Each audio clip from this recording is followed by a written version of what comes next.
Hello everybody, it's April 13th, 2011, 12:30 in the afternoon.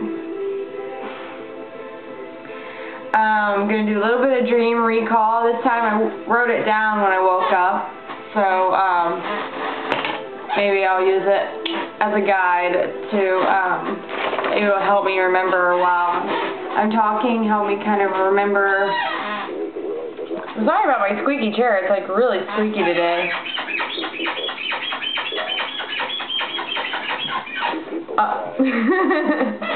Hold on, Foxy wants to be on the camera. Say hi, Foxy. Hello, I'm on TV. Okay, not really TV, but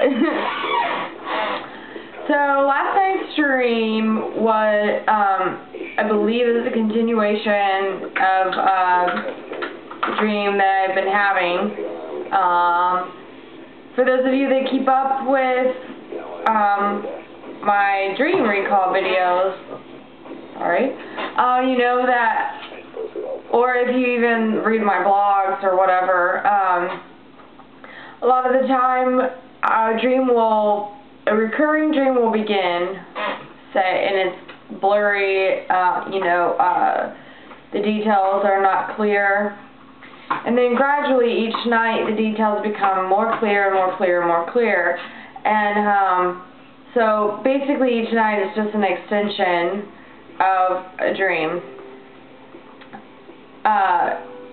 Once I figure it out, or once the dream happens, if it's a precognitive dream, once it happens, or once I discover the link between the dream and the reality, the dream changes, or it's thrown out, it's gone.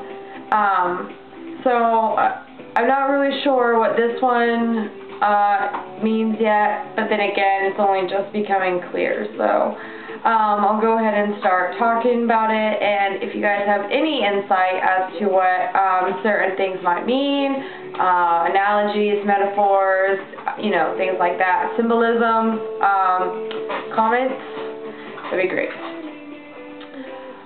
So I was at I guess a party or something. I don't think it was a party though. I think it was a family's house. It was like a get-together, and the house was small, like a shack.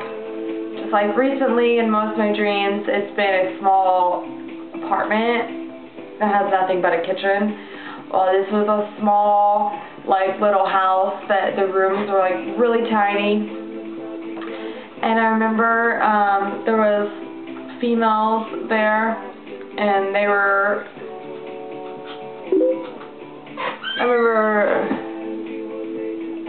hold on just one sec, guys, someone's bothering me.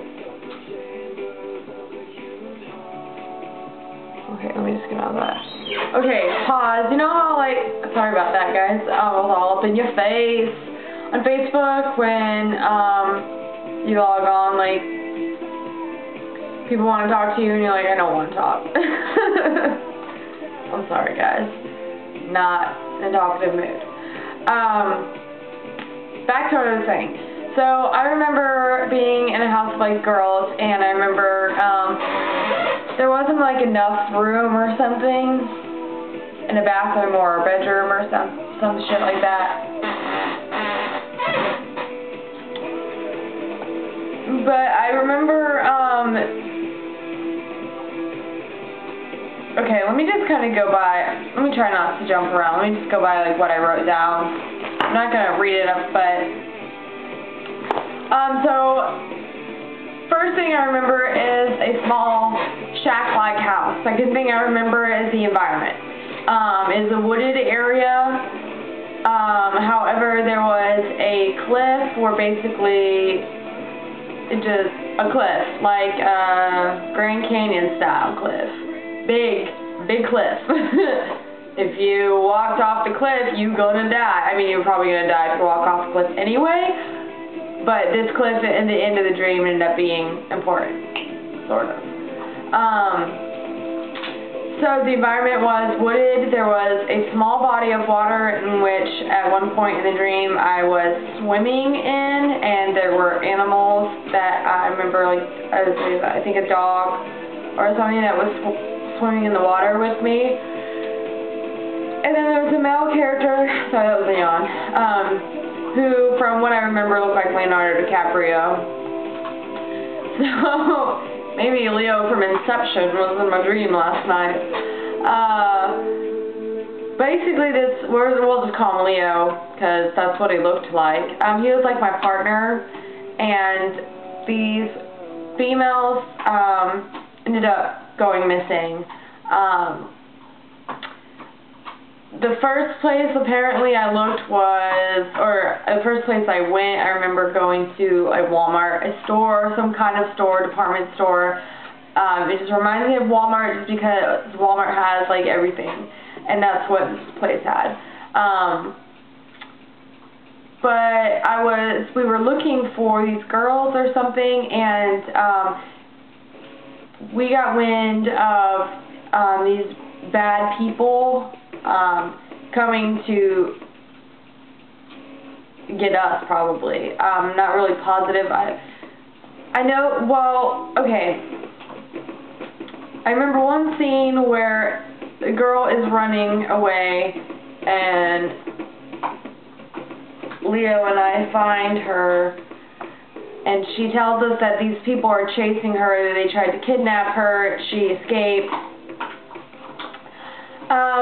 This happened several times in the dream. I kept running into, the girls were running away from their kidnappers. But here's the thing, is they didn't survive even in my care.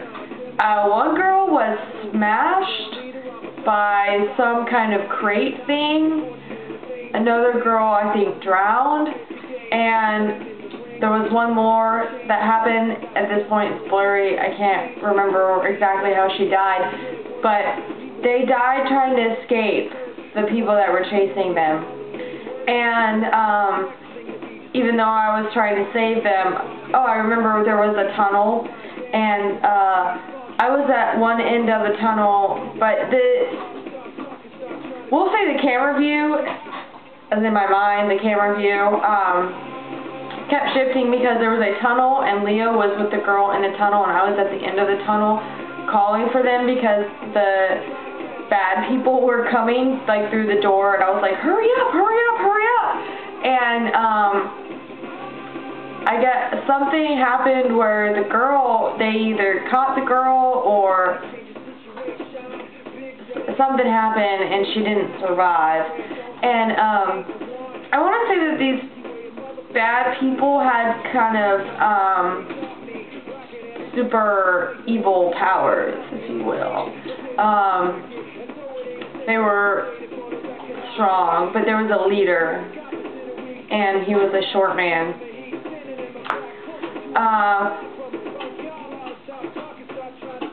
Let's see what it says. Oh yeah. Also going back to the environment, but this wasn't the way the entire time.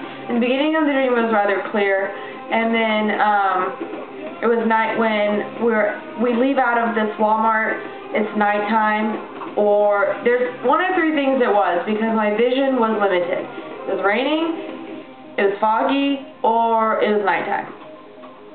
And I want to say it was either rainy or foggy, or maybe a little bit of both, because it might have been nighttime also, but your vision is not always limited at nighttime just because it's nighttime. So,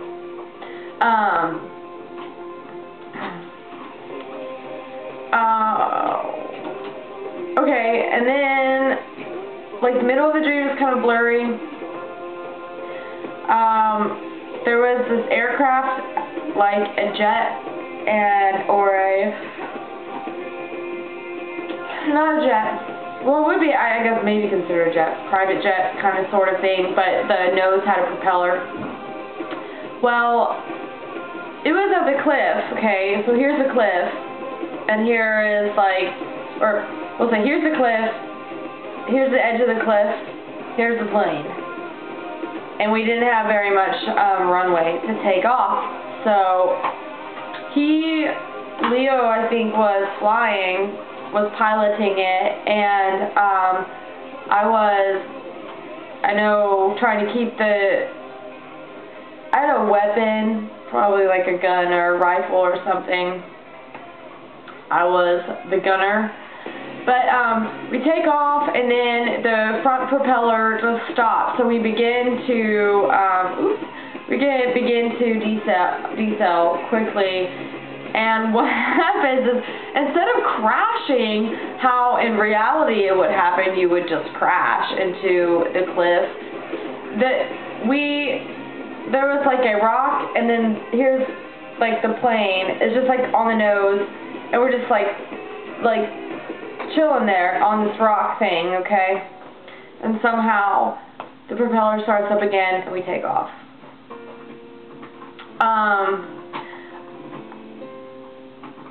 One thing that's different about this dream is that I couldn't save the girls. Usually save whoever I'm trying to save. So I think that is pretty important aspect of the dream. Second important aspect of the dream, the vision towards the end, how blurry it was when I was trying to save the girls and get away from these evil characters. Yeah, vision is not usually blurred for me.